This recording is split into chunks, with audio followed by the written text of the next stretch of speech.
This is a bushingfix.com installation video for the IM2 kit.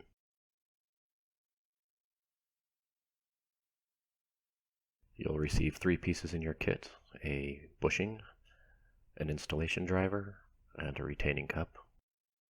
You'll start by putting the bushing onto the installation driver as shown.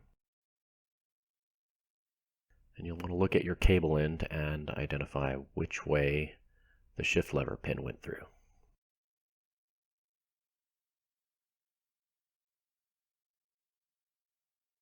And you'll want to place the bushing and installer in the same direction. Place the retaining cup over the pin on the driver.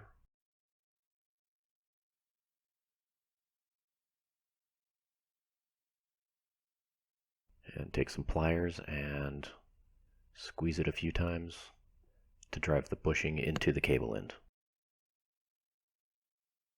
Now, depending on the thickness of your cable, the pin on the installation driver may protrude through the cup, so if that happens, you may need to move the pliers out of the way as you squeeze it into place.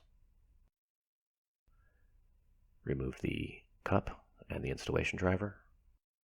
Check the installation, that it's all the way in place.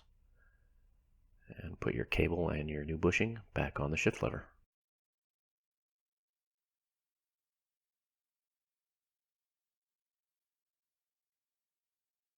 That's it, you're done. Thanks for watching.